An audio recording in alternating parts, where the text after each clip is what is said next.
এই কাজ যেন আর দ্বিতীয় কোনো সরকার এসে করতে না পারে, আমার মতো কোনো মায়ের বুক যেন এভাবে খালি না হয়। কারণ সন্তান হারানোর বেদনা আমরাই জানি। আজকে সন্তান হারিয়েছি, ছেলে শোকে অসুস্থ হয়ে গেছি। আমরা আসলে হারানোর বেদনাটা তো বুঝি। হাসিনা তো সারা জীবন শুধু বক্তব্য দিছিল যে স্বজন হারিয়েছি, কিন্তু এই জীবন্ত অবস্থায় সন্তানকে যে হারালাম আমরা এটা ভুলবো কি করে?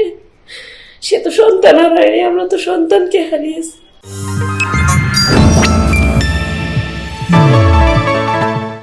মনে করি যে এই 5ই আগস্টে এই রায় আজকে ঘোষণা করা হয়েছে, আমরা চাই যে সুষ্ঠু বিচার। কিন্তু আফজালুর রাজসাক্ষী হওয়ার কারণে তাকে একবারে বেকসুর খালাস দেওয়া হয়েছে, এটা আমরা চাইনি। আর মালিক চিল্লাইয়া বলতেছে আরো কিছু লোকের নাম, এই লোকের নামগুলো আগে কেন আসলো না, আমার এই প্রশ্ন।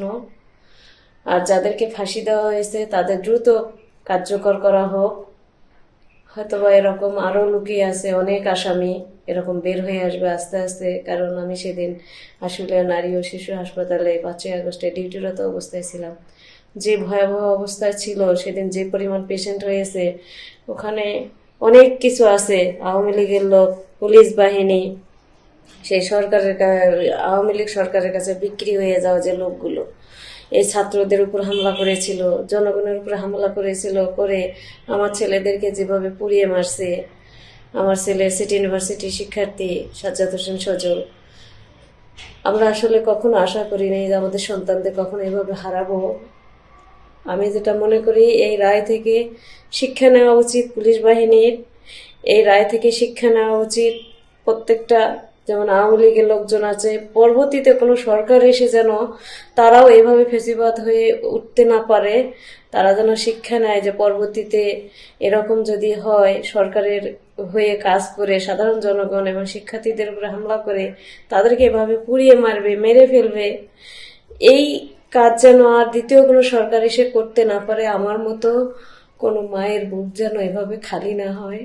কারণ সন্তান হারানোর বেদনা আমরাই জানি। আজকে সন্তান হারিয়েছি, ছেলে শোকে অসুস্থ হয়ে গেছি।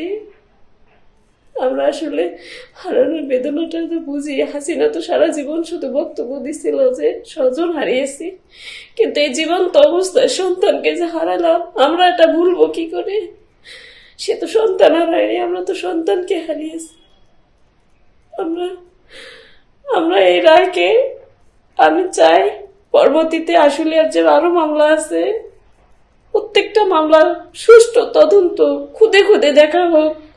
কোথায় আওয়ামী লীগ আছে, কোথায় সেই পুলিশ বাহিনী আছে যারা সেদিন এই হত্যাকাণ্ডগুলো চালিয়েছিল, আমাদের ছেলেদেরকে একবারে নিঃশেষ করে দিতে চাইছিল, যাতে আমরা আমার সন্তানদেরও না পাই।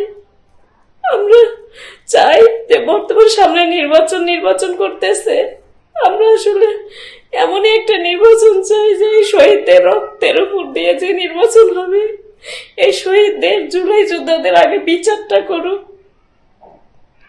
এই বিচারের জন্যই আমরা রয়েছি।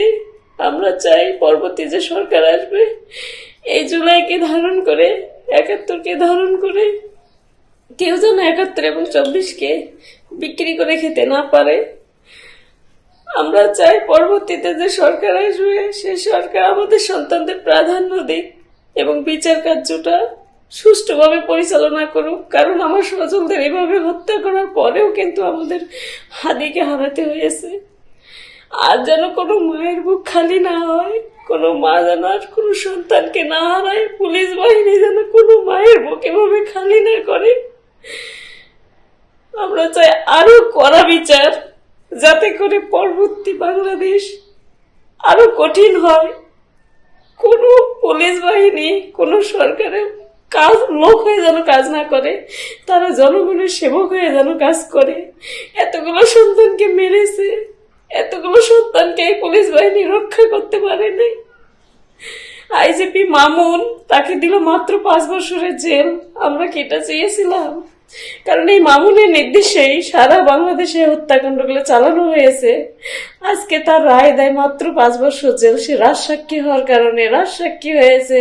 সে তো তার জীবন ভিক্ষা দিতে পারতো, তাকে যাবজ্জীবন কেন দেওয়া হলো না? আজকে এই পুলিশ বাহিনী যদি বলতো যে কোনো ছাত্রের গায়ে, কোনো জনগণের গায়ে যেন গুলি না লাগে, আজকে আইজিপি মামুন যদি এরকম একটা স্ট্যাটাস দিত, কোনো সন্তান কিভাবে, কোনো মা হারাতো না। আজকে আমরা সন্তান হারিয়েছি, প্রত্যেকটা সন্তান মারা কত যত্নবান, কত আদর যত্ন করে মানুষ করে। এই সন্তানদের আমরা ভুলবো কি করে? হাসিনা তো সারা জীবন বক্তব্য দিয়ে আসলো যে তার স্বজন হারিয়েছে, কিন্তু আমাদের সন্তানদের রেখে জীবন্ত অবস্থায় যে মারলো, আমরা এটা ভুলবো কি করে? আমরা আমার সন্তানদের মুখটা পর্যন্ত দেখতে পাই নাই। এমন হত্যাকাণ্ড পৃথিবীর কোন আনাচে কানাচে হয়েছে কিনা আমি জানি না। আজকে এই রায় ঘোষণা করা হলো। আমি অসুস্থতার কারণে ট্রাইব্যুনালে যেতে পারিনি। আমার খুব শখ ছিল যে আমি এখানে বসে থেকে এই রায় শুনব, কিন্তু আমি ছেলের শোকে অসুস্থ হয়ে গেছি। আমি দেশবাসীর কাছে, জনগণের কাছে এবং সজলের ভাই বোন যারা আছে তাদের কাছে আমি আকুতি করে যাচ্ছি, মিনতি করে যাচ্ছি, দাবি জানিয়ে যাচ্ছি যে তোমরা সজলের এই হত্যাকাণ্ডের বিচার, গণঅভ্যুত্থানে যারা আহত এবং নিহত হয়েছে সকল হত্যাকাণ্ডের বিচার, যারা হাত পা হারিয়েছে তাদের সুষ্ঠু বিচারটা তোমরা করো। অন্তত পরবর্তী সরকার এসে যেন আর কোনো দিন যেন এভাবে ফেসিবাদ হয়ে উঠতে না পারে। আগামী নির্বাচন হোক হাবুটের পক্ষে, আগামী নির্বাচন হোক শহীদ পরিবারদের সম্মানের পক্ষে, শহীদদের রাষ্ট্রীয় স্বীকৃতি দিতে, আন্তর্জাতিকভাবে আমাদের সন্তানদের স্বীকৃতি দেখ এই নির্বাচন, এই উপলক্ষে হোক। আমি এটাই আশাবাদী, যে দলে আসুক আমাদের সন্তানদের রক্তের মূল্যায়ন করুক, হাবুটের মাধ্যমে আমাদের সন্তানদের স্বীকৃতিটা দেখ, এটা আমি আশাবাদী।